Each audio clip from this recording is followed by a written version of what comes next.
Good morning, folks. Let's start off with a bit of a look at the fish. As you can tell, it's a little bit cold here. The water temperature dipped to below 18 degrees Celsius last night, so they're not doing a lot.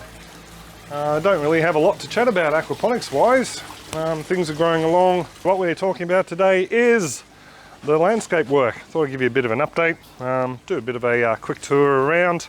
They've been at this for 6 days now. They've had a few setbacks along the way, such as they've got one more little concrete sleeper to put in there, and then they're right to put the fence up next week.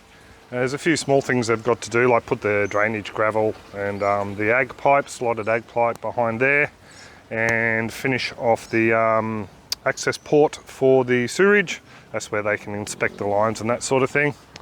But this area here will be brought up to the level of that retaining wall, and as you can see, we're going to have a step down to the other side, and again they're going to have to line it with the slotted ag line and drainage pipe, and all this spill from this side on Pauline's side will be used to backfill on this side. And go for a bit of a wander down the back, and obviously you can see they've got quite a bit of fill to put down here. We've actually come up 800 millimeters. So what's that? That's around about, I don't know, a lot of inches up off the base of where the property marker was. So the fence there is actually going to go up quite high.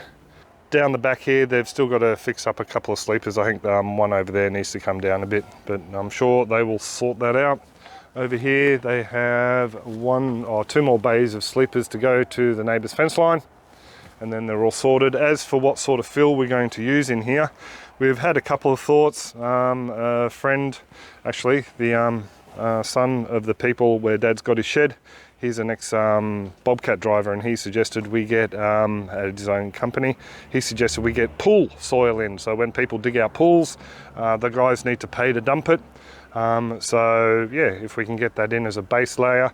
And then we've met another chap who has bought some of the machinery from Dad, and he's a local arborist. He lives very local actually, and he said he will quite happily bring truckload upon truckload, because again he has to pay for dumping here. And yeah, we can just put probably a foot or 2 layer down here and just keep topping it up and try and build up some nice topsoil. So a lot of arborist mulch isn't just timber, it's a lot of the greenery as well as the stems and the branches and the trunks, so it creates a nice blend of soil over time.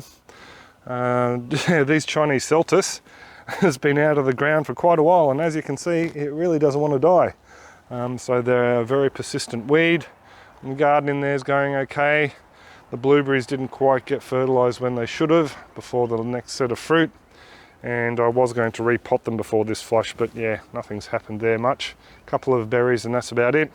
That's enough of these guys. We'll go up the front. Starting on the driveway, there was a bit of miscommunication with this wall, and they brought it all the way out to this concrete, and they grabbed a hot saw and cut it off. And yeah, so we have it only coming to the edge of the house because we do want a bit of a pathway here to match up with whatever we do with the driveway down here, which will be a rock path with stepping stones. And so that's been fixed. They're also core filled, which makes it a bit difficult with Rio bar down into the concrete. So Adrian said he's going to sort that out for us nicely. And you can sort of see, if I move back slowly, not trip over, what they've done with the driveway. They've tried to grab this soil here and bring it over, and they're going to put it on a nice gradient that ends. They've got to move this out, obviously. And yeah, they've got loads of holes to fill behind retaining walls, so this soil can go somewhere else.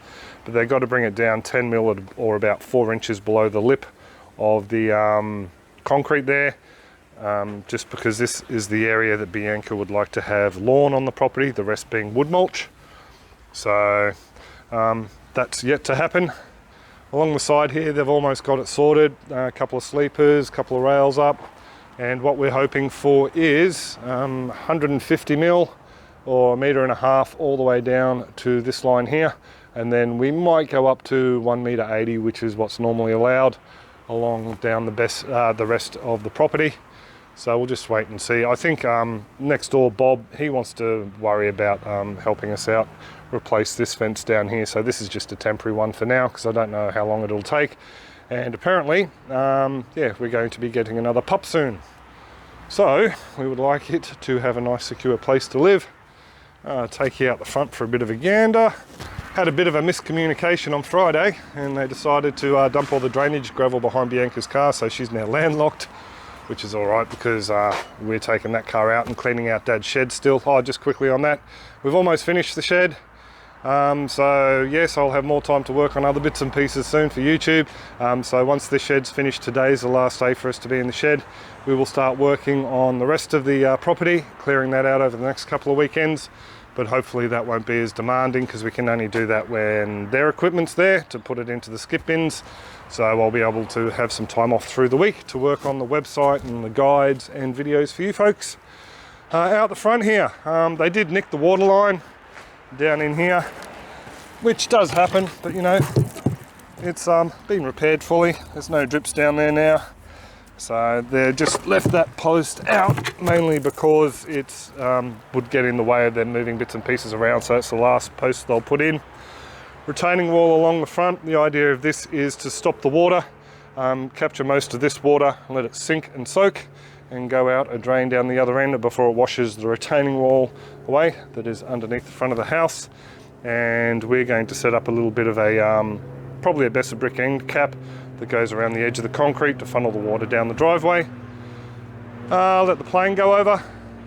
This retaining wall here goes almost all the way over to the fence and gives us a nice little strip down there that we can mow.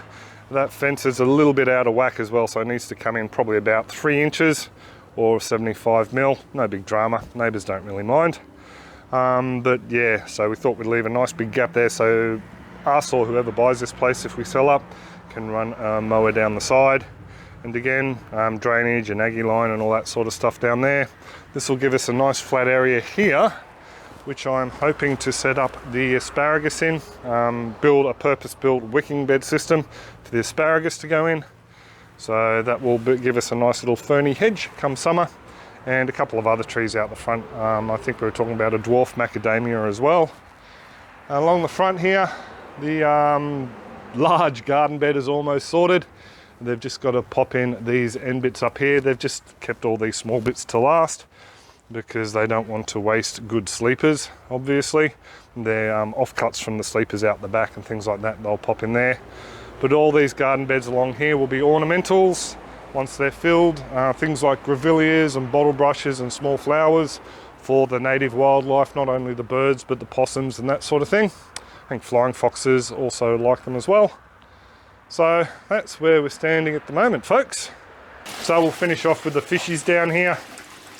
And some of them, might be a bit hard to see, but some of them are definitely put on the size. That little fella that just swam off, I'd say he would be very close to the 500 gram mark or the 1 pound mark. So ready for harvest. I'm not too sure if we're going to keep these fish and move them over to the new system once it gets done in a couple of months' time. Or whether we're just going to harvest these guys and start off again with some fingerlings. That way I get to shoot a clip of making a system and introducing them. We'll just wait and see. Maybe I'll need 2 systems, one for these guys and one for showing you guys a complete build. We'll just have to wait and see. So me and my scruffy hair need to pop off around the shed and go and help Dad out. So yeah, there won't be a full-on clip next week either, I don't think. I'll try and knock together something to do with the aquaponics. And yeah, we'll just have to take it from there. Have been working on the website, working on a new shop page there so people don't have to email me to buy the bits and pieces. And of course, I'm still selling on Amazon for you folks over in the States. If you're interested, there will be links down in the description below. But I'll stop nattering on, go up, have my coffee and nip off. I do hope you're all well and happy and your gardens and aquaponics are booming, and I will catch you next video. Oh, also check out our community page because I will be starting to post a few more updates there here on YouTube. So take it easy, folks, and have a top one.